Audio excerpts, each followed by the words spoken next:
guys, and welcome back to another Mystery Monday video on my channel. Today's video is one that I am really excited to cover because I've actually wanted to talk about this topic on my channel for quite a while. Now, because of what this topic is, I wasn't sure if this qualified more as a Mystery Monday type of video or a Freaky Friday type of video, but I just decided to do it on a Monday because I really just wanted to get it out and share it with you guys. So with that being said, let's jump right into today's case. I'm sure because of the title of this video itself, many people probably won't even click on it, but once I start talking about the theories and why this is speculated and believed to be true by some people, this case will absolutely blow your mind and you will be so shocked, because when I first came across this, I was like, yeah, okay, right. But once I started reading into it and reading about the facts and things like that, my mind is absolutely blown, and this is something that I personally believe very strongly. Today's video starts in the 1800s with an American man by the name of Ingersoll Lockwood. Now, Ingersoll Lockwood originally was a lawyer, but he then went on to write a couple books which are in the same series, and these books are actually what this video is going to be about. So the first book in this series is called Baron Trump's Marvelous Underground Journey, and the second book in this series is called The Last President. And the name of the last book is pretty horrifying considering what this video is about, and once we get going, you'll see exactly what I'm talking about. These books are now 127 years old, with the first book in the series being written in 1896. Now, the first book follows around a boy by the name of Trump. And originally the book took place in Russia, but using a time machine, Baron Trump, the boy in the book, actually travels from Russia to America. Now, while using this time machine, he has what they refer to as a mentor in the book to help him kind of use the time machine and get around successfully. And this mentor in the book is referred to as the master of all masters, and his name is actually Don, as in Donald. So as you can see now, what I'm probably going to be getting at in this video, I just want to mention for those of you who may not be aware of this, Donald Trump's youngest son is actually named Baron Trump. So that is the first similarity between these books and our reality today. The second book in this series is when things start to become even stranger.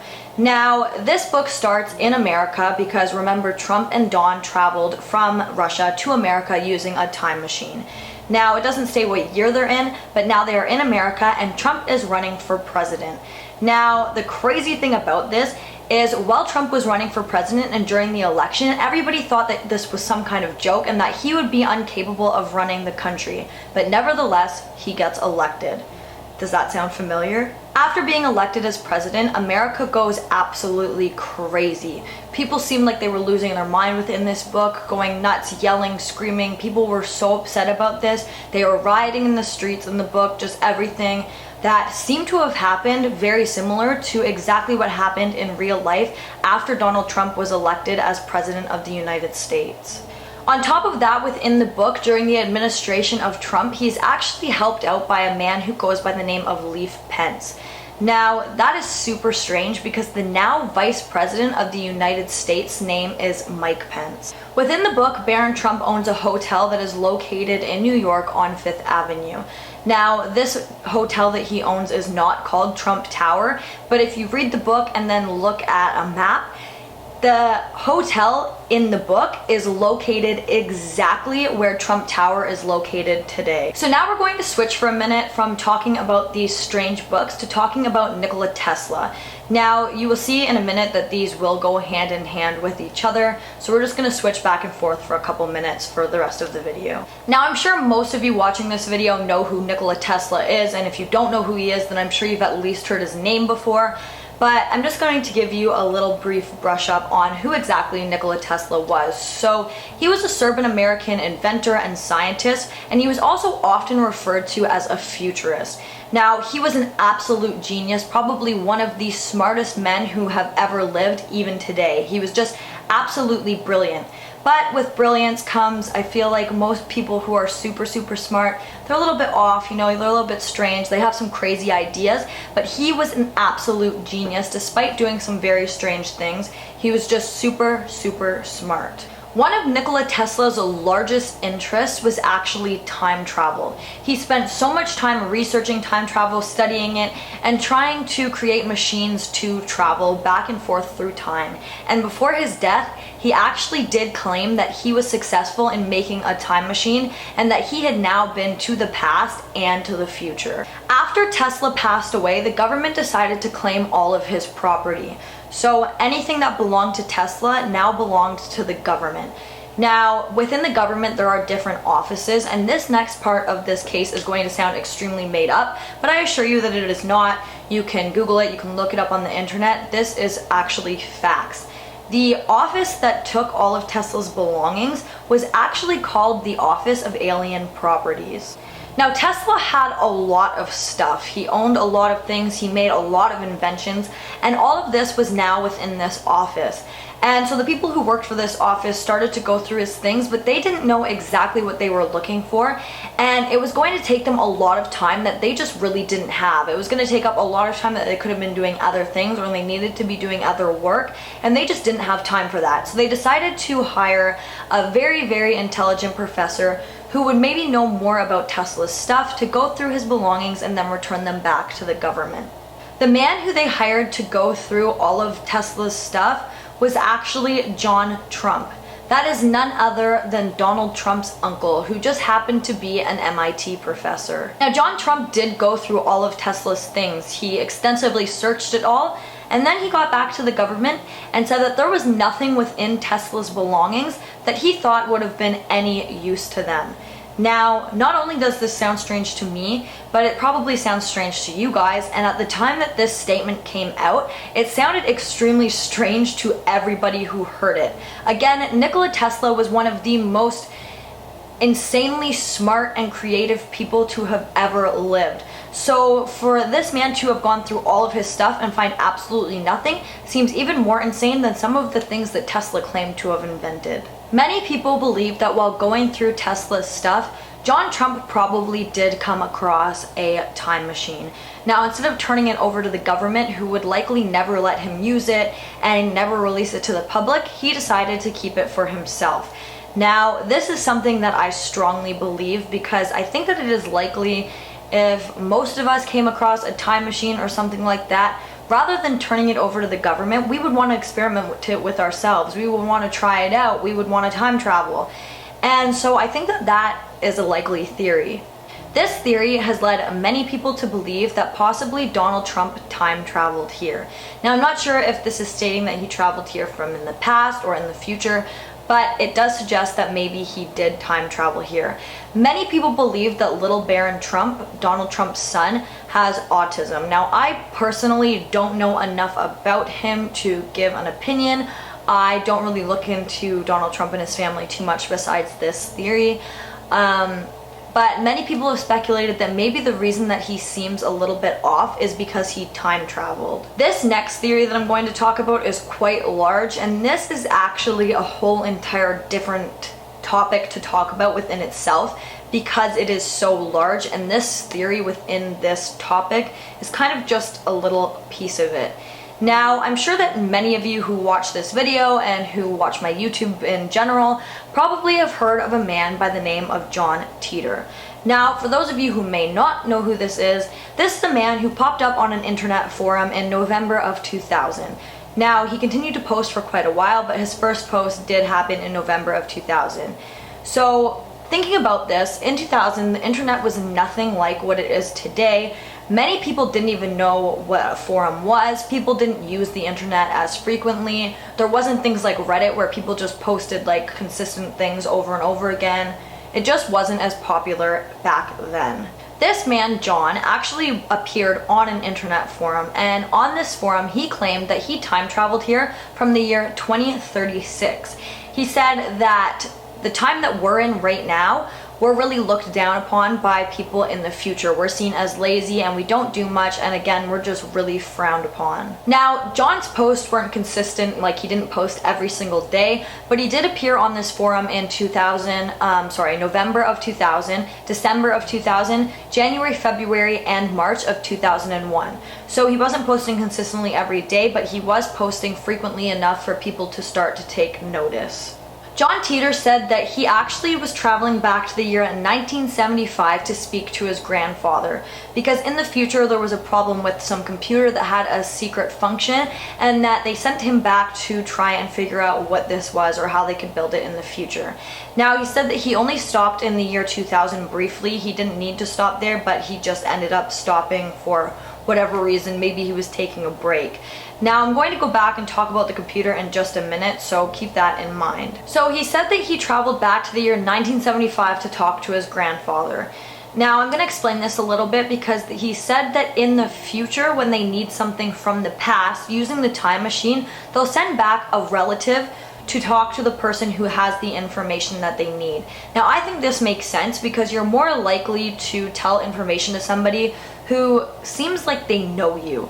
And if they're claiming to be a relative of yours, it's likely that they have a lot of information about you that maybe nobody else would know, and then you are more likely to give them that information. So that was kind of the way he explained as why he was traveling back to 1975 to talk to his grandfather to get information on this computer. He said that in the future, in the year 2036, we had just come out of a very bad war. And because of this war, it caused us to lose a lot of technology, which is why he needed to come back and get information on this computer, because in the future they had lost it. The computer that John Titor was talking about was the IBM 5100, which was a newer computer at the time. He said that this computer had a secret function, and that this secret function was that the computer could actually translate anything to any other language. So if I'm speaking English, it could translate it to Spanish, kind of like Google Translate, I guess. But he said that the company wanted to keep this quiet because they didn't want anybody else stealing the idea. So this was a secret function that was put on this computer. Now, the thing that is going to just absolutely blow your mind is that in 2004, after John Titor was long gone, nobody knows what happened to him, he just kind of stopped posting on the internet, IBM came out and said that the computer, the 5100 computer that John Titor was talking about, did actually have this secret function. It really was there, it did exist, and it did have it. One of the craziest predictions to me that John Titor made on the internet was that Stephen Hawking will come out and claim that he completely misunderstood black holes, and talking about them was one of the worst decisions that he had made in his entire career. Now, many people were like, yeah, okay, buddy, like, that's not gonna happen. And they did believe that he was just an internet troll, which he could very well still have been. But Stephen Hawking actually did come out and say that exact thing. He said that he misunderstood black holes, and that talking about them the way that he did was the worst decision that he made in his entire career. Like, how crazy is that? How can you predict something like that happening? It just doesn't make sense. Over the time that John was appearing on forums on the internet, he did make a lot of predictions, and some of them, like the ones that I have mentioned, did seem like they happened, but a lot of them just didn't really line up. So that leaves the question of whether or not he was just making this up and ended up being lucky, or if he actually was from the future. This is just a very brief brush on who John Titor was and what he said and some of his predictions, but I highly recommend that if this is something that seems to perk your interest, that you look deeper into this, because his case is absolutely mind-blowing. So anyways, the reason that I am mentioning John Titor within this video is because many people actually believe that it is possible that John Titor is actually Donald Trump. The reason that people believe this doesn't seem too concrete to me. It doesn't seem like it has a lot of back, and there isn't enough as evidence to suggest that this could possibly be the case. But mainly the reason that some people believe this is because of the way the two men talked. Now, as we know from seeing Donald Trump on TV and stuff, he kind of talks like he knows everything, and like everybody else doesn't really know much of anything. And John Titor really talked like that too on the internet, the way that he was addressing people, and they both come across very almost like aggressively. People believe that it is possible that somewhere along the way we really messed up, and the only way to fix this was to send this man, John Titor, back from the future to now, and for him to become president and fix whatever it may have been that we messed up. After John Titor appeared online and shared some of his predictions and information, one day he just signed off and he hasn't been heard from since. Nobody knows where he went, and many people again believe that he is just some kind of internet hoax. But even if he doesn't have any relation to the books that were written by Ingersoll Lockwood, and he isn't Donald Trump, it still makes you think, could he have possibly traveled here from the year 2036? I don't know how much of the John Titor theory I believe. I'm not saying that I don't think that he time traveled here from 2036. I haven't looked into his case too much enough to really form a strong opinion on that, but I don't know how strongly I feel that he is Donald Trump. I don't think that I personally feel too strongly about that, although I know many people do believe that theory, so maybe I just haven't looked into it deep enough. But I do think that it's possible that he traveled here. I definitely think that that's a possibility, that people are time traveling. I do, on the other hand, believe that the Ingersoll Lockwood series of books may have some kind of peek into the future. Now, I'm not really sure how this sounds, but I do think that it is possible that Donald Trump and Barron Trump might have time traveled. Maybe not from a certain time, maybe they weren't traveling back and forth, maybe they're from this time and they traveled back then. I'm not really sure too much about the time frame, but I just feel like these books have so many coincidences within them, and once there are so many coincidences, they're not really coincidences anymore, and there has to be some kind of truth to them. Now, these books seem to have a lot of similarities to what is now our reality, but I did personally read them, and there are other things within the book that really are just outrageous, like walking turtles, like big giant turtles that walk on two legs, like went to war with people. Some of the things definitely are make-believe, but some of the similarities between this book, again, and our reality is just absolutely mind-blowing. But I would love to know your guys' thoughts on this. I want to know if you guys read the books, what you guys think of John Titor, anything like that. If you think time travel is real, if you don't, leave it in the comments, because I love knowing your guys' thoughts on cases like this where my mind is just going and I can't stop thinking about it. But anyways, that brings us to the end of this video. If you like this video, please give it a big thumbs up. Don't forget to comment down below what you'd like to see in my future videos, and don't forget to subscribe and turn on that notification bell so that you don't miss any future videos from me. Thank you so much for watching, and I'll see you in the next one. Bye guys!